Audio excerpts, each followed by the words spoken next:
শীতকাল মানেই খাওয়া দাওয়া আনন্দ পিকনিক পরিবারের সাথে সময় কাটানো। হ্যালো এভরিওয়ান, আসসালামু আলাইকুম। চলুন আজকে শেয়ার করব সবজি খিচুড়ি। এত মজার একটা খিচুড়ি যে একবার খেলে বারবার খেতে ইচ্ছে করবে। আর শীতকাল মানেই বেশি বেশি খাওয়া দাওয়া, সবজি খেতে হবে, বেশি বেশি খাবার খেতে হবে। তো আমি প্রথমেই এখানে প্যানে সরিষার তেল দিয়ে দিলাম। আর খিচুড়ি মানেই একটা আমাদের ভালোবাসা কাজ করে সবজির সাথে সরিষার তেল। তো আমি প্রথমেই সরিষার তেল দিয়ে দিলাম, আর সরিষার তেলের পাশাপাশি পেঁয়াজ আর কাঁচামরিচ দিয়ে দিলাম। দিয়ে এটাকে আমি খুব ভালো মতো ভেজে নেব কিছুক্ষণ। আসলে আমরা খাবার প্রিয় বাঙালি, তো আমরা যদি শীতকালে বেশি বেশি খাবার না খাই তাহলে কি হয়। তা আমি প্রথমে এর জন্য খিচুড়ি তৈরি করে নিচ্ছি। আর পাশে আমার আগেই মুরগির মাংস রান্না করা হয়ে গিয়েছিল, তার সাথে থাকবে গরম গরম ধোয়া ওঠা আচার। আর গরম গরম আচার খেতে কিন্তু খিচুড়ির সাথে খুবই ভালো লাগে, যদিও আচারটা ঠান্ডা করেও খাওয়া যায়, তারপরেও আমার কাছে ভালো লাগে। তো আমি এখন এখানে একটু পানি দিয়ে দিলাম বাকি মশলাগুলো দিয়ে দেওয়ার জন্য। তো আমি প্রথমে এখানে জিরা বাটা, রসুন বাটা, আদা বাটা সব কিছু একসাথে গরম মশলা টাইপ করে বাটা থাকে আমার ফ্রিজে সব সময়। তো আমি সেই বাটাটাকে এখানে দিয়ে দিলাম। আর তারপরে আমি এখানে 1 চামচের মতো হলুদ দিলাম। আর আমি কালারের জন্য 1/2 চা চামচের মতো মরিচ দিয়েছি। যদিও এটা আপনারা চাইলে স্কিপ করতে পারেন, কোনো ব্যাপার না। আসলে একেকজনের রান্নার ধরন বা প্রকৃতি আলাদা আলাদা হয়ে থাকে, বা টেস্ট বাডও আলাদা আলাদা হয়ে থাকে। কে কীভাবে খাবে সেটা তার রুচির ওপর নির্ভর করে। তো আলহামদুলিল্লাহ, যে আমি যেভাবে আমার রেসিপিগুলো শেয়ার করি সবাই খুবই পছন্দ করে, যার কারণে আমার ভিডিও আপলোড করতে খুবই ভালো লাগে।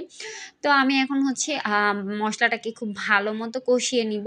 আর মশলাটা যদি বাসায় সবসময় বাটা থাকে তাহলে হাতের কাছে কতই না সোজা হয় রান্নাবান্না করতে। তা আমি এখন মশলাটাকে একদম অনেকক্ষণ ধৈর্য নিয়ে কষিয়ে নিব। আর মশলাটা কষানো যত হবে তত বেশি মজা হবে। আর আমি এখান থেকে আগে থেকে সবজি কেটে তারপরে ধুয়ে রেখেছিলাম। তার পাশাপাশি আমি মুগ ডালটাকেও সিদ্ধ করে নিয়েছিলাম। যেহেতু মুগ ডালটা সিদ্ধ হতে একটু বেশি টাইম লাগে, যার কারণে আমি আগে থেকেই মুগ ডালটা সিদ্ধ করে নিয়েছিলাম। আপনারা চাইলে মশলার সাথেও সিদ্ধ করে নিতে পারেন। আর শীতকালীন সবজি এত বেশি টাটকা থাকে যে সিদ্ধ খুব অল্প সময়ের ভিতরেই হয়ে যায়, যার কারণে আমি সবজিগুলোকে একটু বড় বড় করে কেটেছি। আর ডালটাকে আগে থেকে সিদ্ধ করে নিয়েছি, যাতে সবজির সাথে ডালটা দিলে অনেক সময় হয়তো ডালটা সিদ্ধ নাও হতে পারে, যার কারণে আমি আগে থেকে সিদ্ধ করে নিয়েছি। এতে করে ডালটা 100% সিদ্ধ হবে। আর তার পাশাপাশি আমি আজকে রান্না করব ভাতের চাল দিয়ে খিচুড়িটা। তো আমি ভাতের চাল আর মসুর ডালটা ধুয়ে তারপরে ঝরিয়ে রেখেছিলাম, এখন আমি সেটাকেই দিয়ে দিচ্ছি। আর এখন আমি এটাকে খুব ভালো মতো সময় নিয়ে কষিয়ে নিব। আর আমার আশেপাশ থেকে অনেক বেশি নয়েজ আসছে আমি জানি, তবে সবাই প্লিজ একটু স্কিপ করে আমার ভিডিওটা আর আমার ভয়েসটা শোনার চেষ্টা করবেন। জানি হয়তো বা অনেকের বিরক্ত লাগতে পারে, তো যাদের বিরক্ত লাগবে তারা চাইলেই আমার ভিডিওটা স্কিপ করে চলে যেতে পারেন। তো আমি এখন সবগুলো চাল এখানে দিয়ে দিলাম। এখন দেওয়ার পরে এটাকে আমি খুব ভালো মতো কষিয়ে নিব। আর আসলে রান্নাটা না একেকজন একেকভাবে করতে পছন্দ করে, যদিও যার যার ধরন আলাদা। তো আমার এই ভিডিওগুলো আমি স্পেশালি তৈরি করি যারা একদমই নতুন গৃহিণী, যারা এখনও ঠিকঠাক রান্না করতে পারে না। তো হয়তোবা আমার এই সাধারণ রেসিপিগুলো তাদের অনেক বেশি কাজে আসবে, আর তারাও চাইলে ঝটপট এভাবে তৈরি করে রান্না করে খেতে পারবে। আর যারা ব্যাচেলার থাকে তারাও চাইলে এই ধরনের ঝটপট খিচুড়ি বাসায় তৈরি করতে পারবে। আর আমার বাসায় আমার বেবি চারপাশে খেলাধুলা করে, আর আসলে হয়তোবা ও ঘুমালে আমি ভয়েসটা দিতে পারি, তবে ম্যাক্সিমাম সময় ও অনেক বেশি লেট করে ঘুমায়, যার কারণে আমি ভয়েসটা চাইলেও দিতে পারি না। তো সবাই প্লিজ একটু স্কিপ করবেন, আবারও বলছি।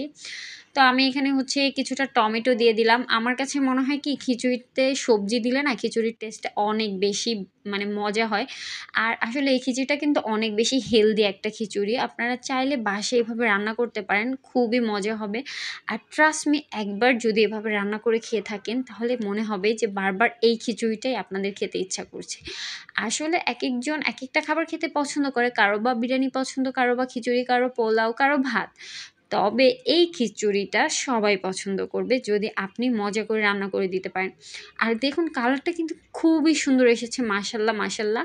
আর খেতেও খুবই মজা হয়েছিল। আসলে আমি ভয়েস দিতে গিয়ে আমার মনে হচ্ছে আমি আবারও এই খিচুড়িটা খেয়ে থাকি, খেতে ইচ্ছা করছে আর কি। তবে এখন আর কিছুই করার নেই, কারণ খিচুড়িটা বেশ কয়েকদিন আগে রান্না করা ছিল।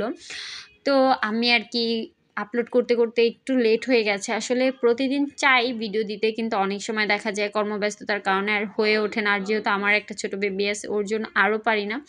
তো আমি এটাকে ঢাকনা দিয়ে বলক তুলে নিলাম। তুলে নিয়ে তারপরে এখন আমি এখানে একটু রসুন দিয়ে দিচ্ছি। আর এই রসুনটা আমি চাইলে বাটাও দিতে পারতাম, তবে এই আস্তা রসুনের কারণে না খুব একটা মানে টেস্টি ভাব চলে আসে আর কি। আবার অনেকে একটু গোটা রসুন খেতেও পছন্দ করে, যার কারণে আর কি দেওয়া। আমার হাজব্যান্ড মাশাল্লাহ গোটা রসুন খেতে খুবই পছন্দ করে, যার কারণে আর কি দেওয়া। আমি গরুর মাংসে আস্ত রসুনটাই দিয়ে থাকি। আর এখানে আমি কোয়া কোয়া করে দিয়েছি। আমার ভিডিওটা হয়তোবা একটু বেশি লেন্দি হয়ে যাচ্ছে, তারপরেও আমি বলবো যে ধৈর্য ধরে দেখুন, নিরাশ হবেন না। সবাইকে অসংখ্য ধন্যবাদ। আল্লাহ হাফেজ।